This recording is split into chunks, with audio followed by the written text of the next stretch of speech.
All right, so Rob, this past weekend there was, you probably heard about a crazy fight with Diego Sanchez and Clay Guida. It's one of those ones where nobody's a loser. It's just, an amazing fight. You've been involved in a couple of those. Yeah. Talk about that one that you were involved with Donald Cerrone. It just was an amazing fight to watch. Yeah, fights like that where it's really, it's testing grounds for, is this guy a true fighter? And both guys have nothing to lose, so they go for it. Fights like that were what fans remember. Yeah, but fighters, even if you lost, there was no losers in that fight. Like for instance, the fight with me and Cerrone, it was a war, and it was fun. I may have lost on points, but hey, the fans got to see it, and the fans got to go, wow. You know what I mean? Win or lose, people are just like, that was insane. You talk about it forever, and they remember that.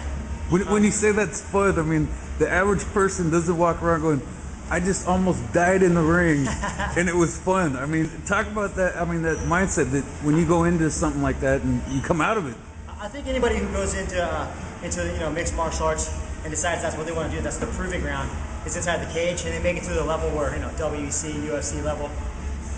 You're looking for challenges, that should be something that's kind of driving you, being challenged all the time, setting goals and achieving them, and that final goal is getting in the cage and going against your opponent. With Cerrone, I always train every fight, I go in there going to the wall as hard as I can, training and hoping that, everything comes out on top, but preparing for the worst. And in the Cerrone case, we both went, at one point we were, back and forth, and it's a war, but it's fun for the fans, and the mindset and the mentality of a mixed martial arts fighter, you got to prove yourself. And, it's fun for people to watch it and go, wow. When you, I'm thinking back to Arturo Gatti and Mickey Ward. I'm sure you saw those fights. They were amazing. Those guys are like best friends now, and in the ring they were killing each other. Oh, yeah. I mean, have you ever had that happen where you just have a war with somebody and then afterwards you're like, what's up, bud? Let's go have some beers? For sure. Josh Thompson, I fought him in 2003 in WFA. I lost a unanimous decision. His grappling was way superior to mine at the point. And he just, he banged it out. I think at any point a guy probably would have gave up. He had me in a tight triangle. I couldn't breathe. And I kept moving. I finally escaped after being in for a minute. And it seemed like forever.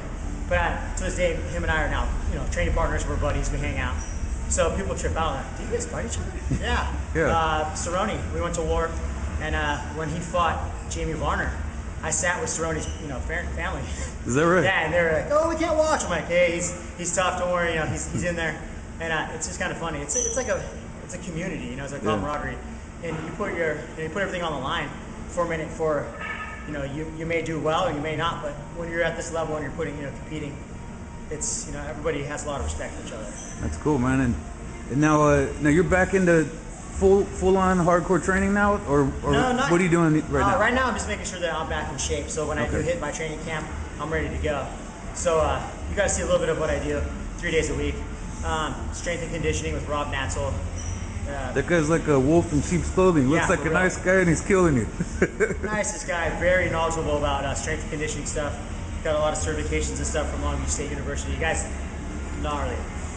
So training with him 3 days a week, doing different footwork drills, running sprints, doing all this strength and conditioning, plyometric stuff, has got me in really good shape. So, And your right hand?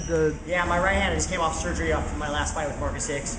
It was 15 minutes of him just going back and forth, and I had broken it. Didn't know until after the fact. The next day, I was like, wow. Yeah. My hand was a Mickey Mouse hand, and it was throbbing.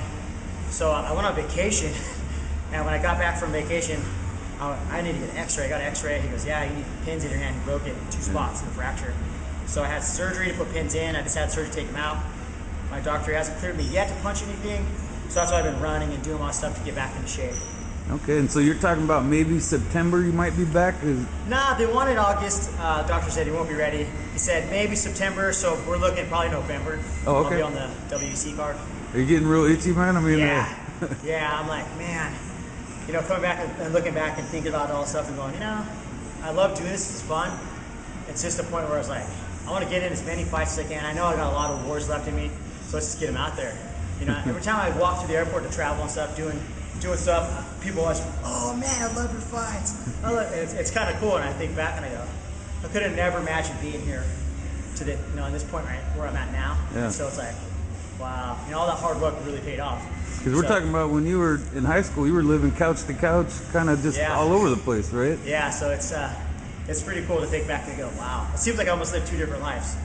And I look back and I'm like, man, a lot has transpired over, I say it's a journey. My journey and beginning, fighting.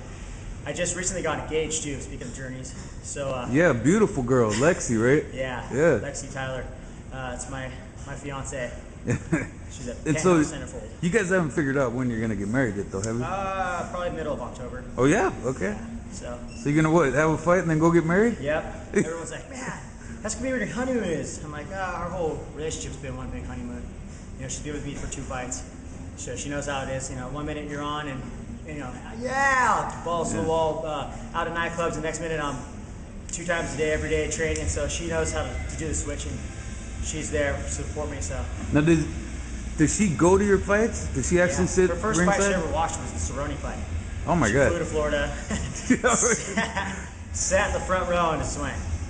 And that fight I lost on points, but I was pretty bloodied up. So after the fact, she's just like, wow.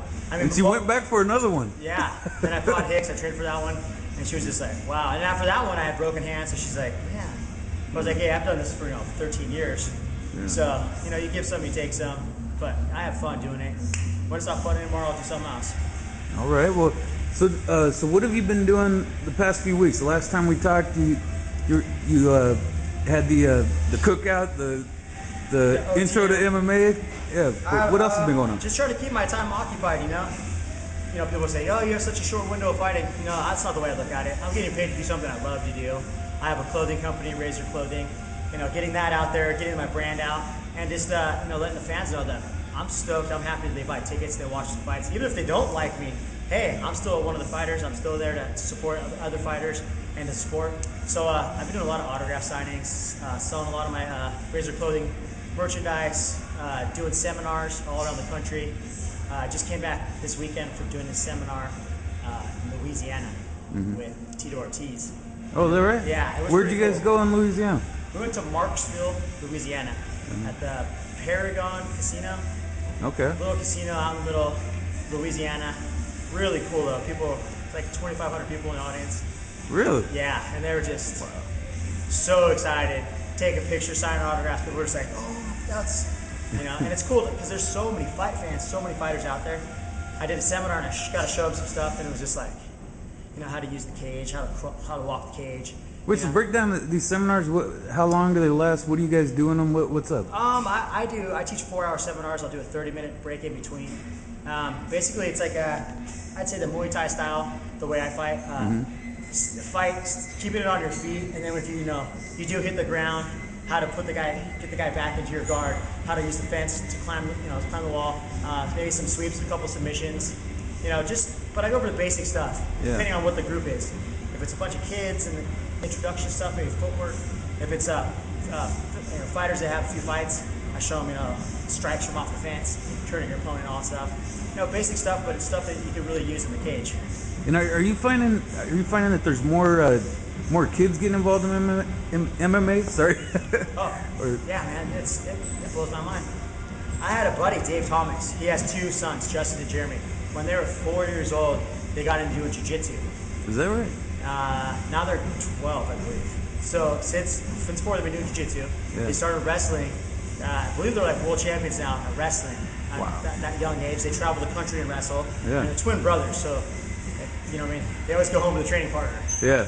I taught them stand up, so these kids it just blows my mind. And I thought they were a rare breed. It's not. All around the country, there's these young kids that are just so into it. So over here at HB Ultimate Training Center, you get kids in here too? Oh yeah, we teach kids jiu-jitsu. We also teach kids kickboxing. So you just integrate all that stuff. Wow. It's amazing. Sport's gone. It's evolved. So the next level of young fighters is going to be better than you guys, right? Yeah, it's scary. Yeah. It's cool though, because you watch the sport evolve. Yeah. It's awesome. That's cool, man. Well, Rob, thanks again for taking the time, man. Really appreciate it. For sure. Thanks, guys. All right.